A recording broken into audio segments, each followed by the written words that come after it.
John did a pretty wonderful job with this place. Oh, doesn't it read sort of like a bachelor pad to you? It does to me. Very quietly. Wow. Now, I expected to find a six-pack, some cheese, and a bottle of wine in here. Well, you would have, except that John and Cassie went shopping for me this morning and filled up all the shelves for me. Yeah, they forgot the butter. Here. Oh, I'm sorry. I don't think this kitchen was designed for two people. I'm not so sure about that. Besides, it beats going to a restaurant being mobbed by media people looking for an angle on the Buchanan story, doesn't it? Oh, was that the most emotionally draining hearing you've ever been to? Listen, honey, I made a pact with myself. No more cases involving friends. Never again. I just reminded myself we made a pact that we would not have any legal discussions or speculations. Just a nice, peaceful evening. That's absolutely right. Yeah. I stand corrected. Oh, my. What? Oh, Judy. Oh, Sponge. There. Do you do a lot of imitations? That was very good. Well, sure, I said. To be or not to be, that is the question. Whether 'tis nobler in the mind, Pilgrim, to... Is it something I said? No, just seem to remember that no one has called me Judy except John in years. Oh, you mind? I guess I got Judith when I got Sanders. Well, can I call you Judy? Can I call you Herbie? Not if you want an answer. What we need now is a little flour. I think like a real thick base. Why don't you just go out and tour the loft and make us a drink or something? Sure, but when you saute the onions, Out of a my lot kitchen. of garlic. Out of my kitchen. If you don't like my cooking, you can order in Chinese. Objection. Overruled.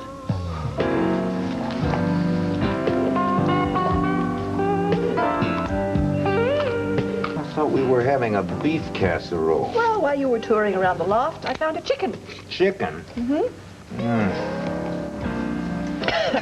Oh, you didn't make this too strong or anything. Well, I didn't think so. You do like chicken.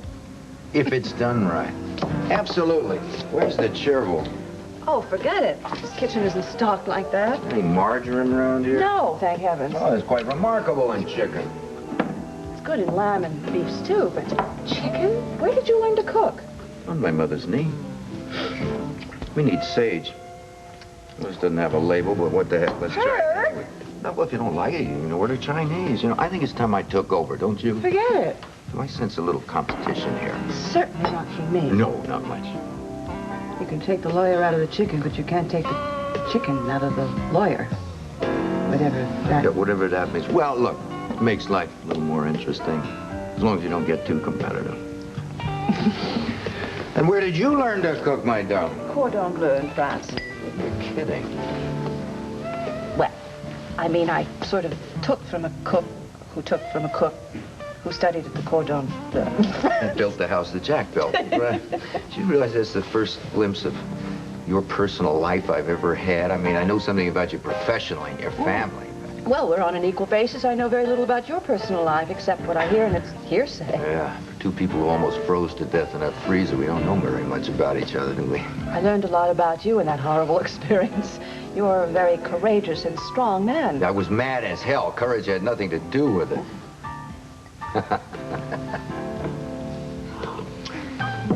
How long is that thing going to take to cook? Oh, long enough for us to relax and have our drinks. Good.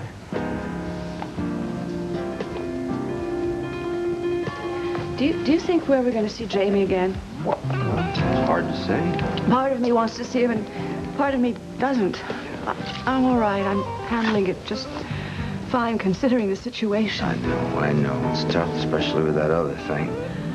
I would imagine that my separation from Charles is a lot less traumatic than yours from Dorian. You and Dorian must have loved each other very much. Yes, we did. Oh, I see the love and respect between... I see that sort of compassion and concern for her. Well, I suppose I always love her some. I guess she'll feel the same way about me. Oh, how I envy that. No, when the dust settles, that's how you and Charles will be. No. It's long gone. That passion is long gone, I'm afraid. But I feel relief. It's just a tremendous relief that we finally dealt with it, you know? Well, look at it this way. Relief is better than anger. Oh, I had enough anger in my marriage to last me a lifetime. so grateful that part is over. You know something? If you told me that Charles was having an affair this very afternoon, I wouldn't even bat an eyelash. Oh, well, I mean, he had a lot of affairs during our marriage. Must have been very painful for you. Yeah, it was. But in fairness, I have to say that it's probably a lot to do with my own responsibility. Come on. No, if I had paid more attention to his interests and his career, maybe he wouldn't have had to have those little extramarital... You know, there's a whole breed of men who they just can't handle monogamous relationships. For years, I thought that John would be a bachelor for... I'm very sorry. I think I struck a nerve. No. John makes Dorian very happy between their fights. And I'm happy for him. Part of me is, at least. You don't feel anything for Charles? No. I mean, I wish him well in his career and generally in his life, but that's about it. Well, I mean, that's sad. Yeah, sure is. I guess we were naive to think it would turn out differently. But I mean, we were worlds apart. We couldn't even get our backgrounds together, you know? I mean, if we tried harder...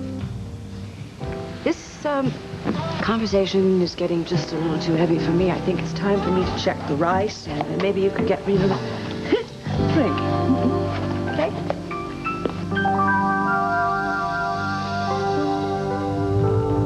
I mean, am I being too personal? I'm just trying to find out more about you, you know. You know a lot more than I intended you to know. That's because I'm such an easy guy to talk to. So I'm learning. Listen, you have no regrets? No. Besides, I am the one who brought up the heavy subject of divorce. Tell me something. What actually went wrong in your marriage, if I may ask? I don't know, Judith. I mean, it's, you know, misunderstandings lead to arguments, lead to anger, lead to incriminations. The first thing you know, in the middle of a full-scale war. This is good, even without the gerbil. Thanks. Do you suppose that it was inevitable from the beginning?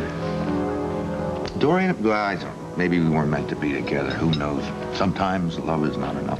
Vicky and Clint are meant to be together. Yeah. What does it tell us?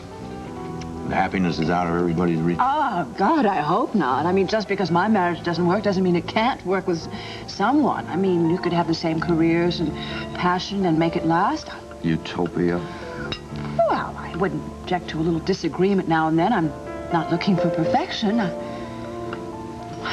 I being totally naive?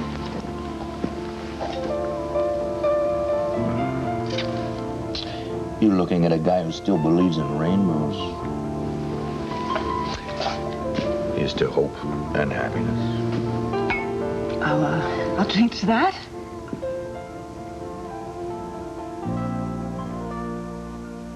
He's not home? No, but he left a forwarding number where he could be...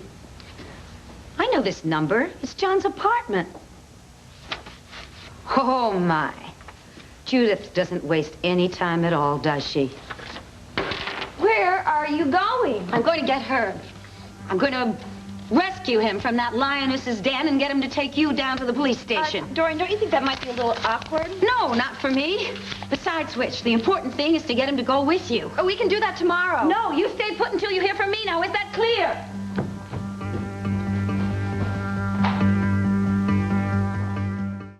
So you and Charles hit it off right away. Oh, yes. And then we knew it was very serious, so he asked me to take a drive with him. And you did. Oh, lovely drive.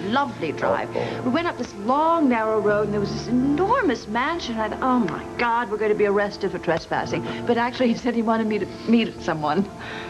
Oh, did I meet someone? Elizabeth. The Queen. Ah. She came sweeping down this staircase wearing this incredible gown with tons of diamonds all over it. And I just stood there staring at her with my mouth open. And I was wearing this outrageous outfit that was in vogue at the time, wearing this afro hair. An afro? Yes, Are you yes. kidding? Elizabeth, I thought, was going to faint. It's the first time this woman has ever been totally speechless.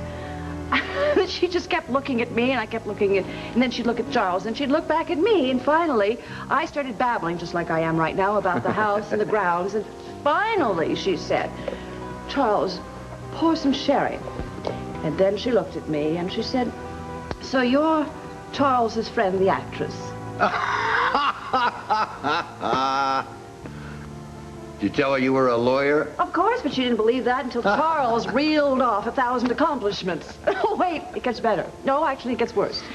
She then found out that I was the child of immigrant workers. I mean, and plus the fact that I was half Jewish and half Irish. I think I'll have another sherry. Several. If I had any sense, I would have run for my life at that point. So much chasing rainbows. Listen, I know the feeling. I dated a girl once. On the wrong side of the tracks, the mansion side of the tracks. She invites me to dinner. I borrow a suit from my uncle, tie from my dad. I spent 3 hours ironing the shirt, getting my hair combed just in place. I did everything I could to charm her mother, and all her mother did the entire evening was look at my feet. What? Finally, I looked down. I realized I had one brown sock on and one blue sock. I said goodnight and left. What happened to the girl? She married some guy who wore black socks only. I went out with a man who just wore black socks. Honest. You did? Absolutely. You know, you really wear an afro. Well, I wore it for a month until I realized how ridiculous I looked. Ridiculous? No, I don't think you look ridiculous at all. I think you look very interesting. Well, I'll show you a photo someday when you're in the mood for a very big laugh. I'd like that.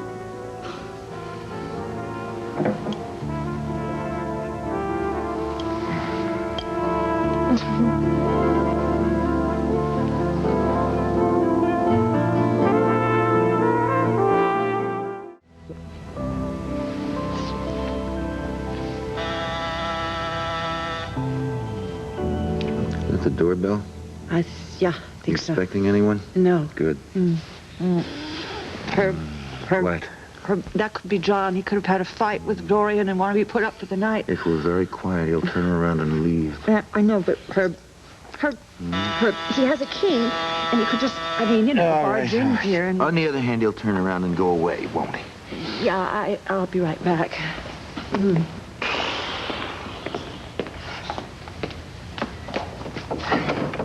Hello, Judith. I'm sorry for interrupting, but I have to see Herb. Dorian. Herb, the police have come up with a sketch of the man who hit me on the head, stole my car, and stripped it. Well, that's wonderful, but you could have called. I couldn't. See, Diane says that she recognizes the man. He was someone who used to live in one of the foster homes that she was in, and she's scared to death. Does she have any reason to think he'd harm her? Of course she does. Will you excuse us, Judith? Wait, Dorian. Herb, the thing is, I want Diane to go to the police and tell them the whole story. I want you to go with her. Well, why don't you go with her? I can't. First of all, she needs legal counsel. But I have to go to Washington to see Senator Winwood, and it can't wait until I come back. Well, I'll take care of it first thing in the I morning. can't wait until tomorrow morning. Please, Herb, can I count on Diane, you? why does she need legal counsel? She'll explain it to you. Please, dear, go in my place. Be supportive of Diane. Do I have any choice? Oh, thank you. Oh. I knew I could depend on you. Yes, of Oh, course. I'm so sorry. Really, I am that I interrupted your evening, Judith. Oh, Herb. Thank you. Bye-bye.